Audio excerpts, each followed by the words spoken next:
नेताजी सुभाष चंद्र बोस भारत के सबसे बड़े लीडर और उनका अचानक से गायब हो जाना भारत की सबसे बड़ी मिस्ट्री। कई सालों से हमें यह बताया गया है कि नेताजी का अंत भारत के बाहर एक प्लेन क्रैश में हुआ, लेकिन क्या यह बात पूरी तरह से सच है? एविडेंस क्या कहता है? 23 जनवरी सुभाष बाबू की 125वीं बर्थ एनिवर्सरी है। क्या हम एटलीस्ट उन्हें एक गिफ्ट दे सकते हैं? सच का गिफ्ट। इस वीडियो में हमारे कुछ सवाल हैं। अगर नेताजी का देहांत 1945 में एक प्लेन क्रैश में हुआ था, तो 1967 तक उनके घर पर और उनकी फैमिली पर गवर्नमेंट ने नजर क्यों रखी? सुभाष बाबू के रिमेन्स की आज तक डीएनए टेस्टिंग क्यों नहीं हुई? पूरे भारत से सच क्यों छुपाया जा रहा है? अगर आपको भी लगता है कि इन सवालों के जवाब हम सब के लिए जरूरी है, तो इस वीडियो को और लोगों तक पहुंचाने में हमारी हेल्प कीजिए। भारत के असली हीरोज को और उनकी वैल्यूज को जिंदा रखना हमारा मिशन है। हमें सपोर्ट करने के लिए हमारे YouTube चैनल को सब्सक्राइब कीजिए और इस बेल आइकॉन को प्रेस कीजिए।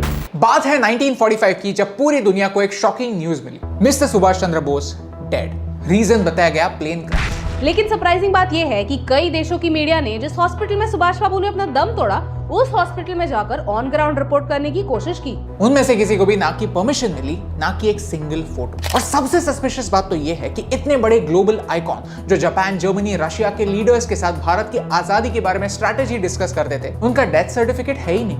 डेथ सर्टिफिकेट तो इचिरो ओकुरा नाम के एक जापानीज सोल्जर का, तो सुभाष बाबू का क्या हुआ? इंक्वायरी शुरू हुई। सन 1949 में आजादी के सिर्फ 2 साल बाद पंडित जवाहरलाल नेहरू जी ने खुद हिस्टोरियन प्रतुल चंद्र गुप्ता जी को अपॉइंट किया था। गुप्ता जी का यही गोल था कि इंडियन नेशनल आर्मी पर रिसर्च करें और उनका भारत की आजादी में क्या कंट्रीब्यूशन था, इस पर किताब लिखें। ये सारा रिसर्च कुछ महीने नहीं 3 साल तक चला और 490 पेज की मैन्युस्क्रिप्ट रेडी थी, जिनमें आईएनए के मिलिट्री ऑपरेशंस के बारे में पूरा ज्ञान था। लोगों को लगा कि अब नेताजी और आजाद हिंद फौज का असली कंट्रीब्यूशन लोगों तक पहुंचेगा, लेकिन ये मैन्युस्क्रिप्ट पब्लिश ही नहीं हुई।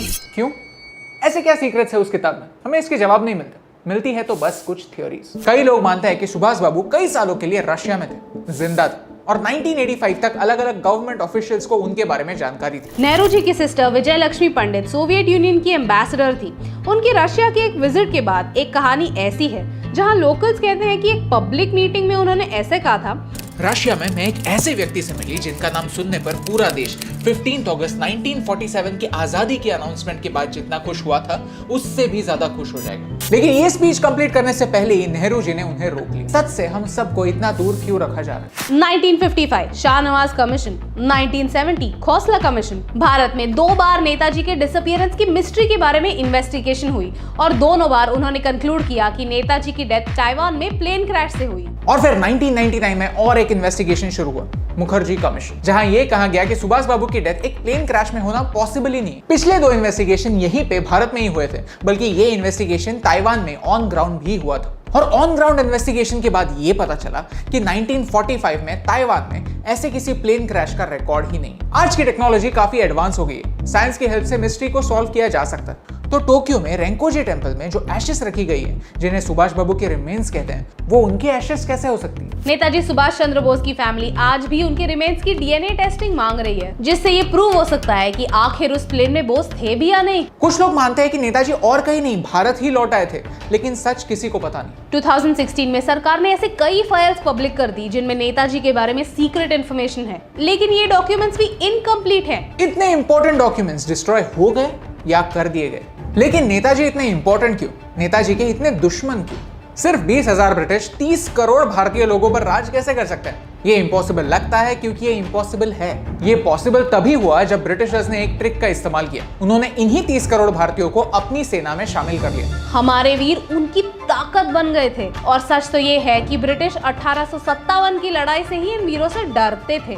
कोलकाता के एक ब्रिटिश गवर्नर जनरल ने खुद कहा था कि अगर हर एक भारतवासी मुट्ठी भर मिट्टी अंग्रेजों पर एक साथ डाल दे तो पूरा एम्पायर दफन हो जाएगा। और नेताजी ने ब्रिटिशों के इसी डर को पहचाना था। नेताजी के इस मिस्टीरियस डिसअपीयरेंस के बाद भी Netaji as a legend Bharat की आर्म्ड फोर्सेस में जिंदा थे। और 1946 के रॉयल नेवी म्यूटिनी इस बात का सबूत है। जस्ट थिंक अबाउट इट, अगर नेताजी जिंदा होते, भारत में होते, तो वो भारत के प्राइम मिनिस्टर हो सकते थे। और इस फैक्ट की वजह से उन्होंने देश के बाहर ही नहीं, देश के अंदर भी कई एनिमीज बनाए हुए। वो तो भारत को लीड करने के लिए इस लेवल तक तैयार थे कि हमारी इकोनॉमिक पॉलिसीज कैसी होनी चाहिए, इंडस्ट्रियलाइजेशन कितना और कहां-कहां होना चाहिए, हमारे देश का विजन क्या होना चाहिए, ये भी वो जानते थे। अगर नेताजी जिंदा होते तो आज भारत कई साल आगे होता।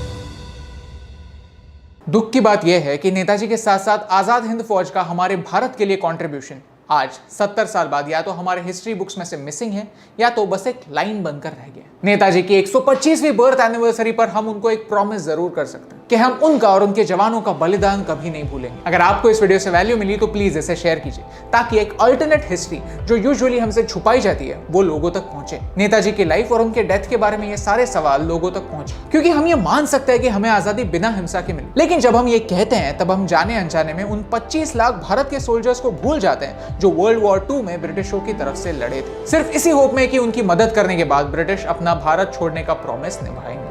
लगने लगता है कि वो बस एक कैजुअलिटी थे, उनके बलिदान से किसी को भी क्या फर्क पड़ता, लेकिन सच तो यह है कि सुभाष बाबू जैसे सेनानी ही थे जिनसे पूरा ब्रिटिश एम्पायर डरता था, और आज उनकी मेमोरीज उनके वैल्यूज के रूप में उन्हें जिंदा रखने से मुझे फर्क पड़ता है।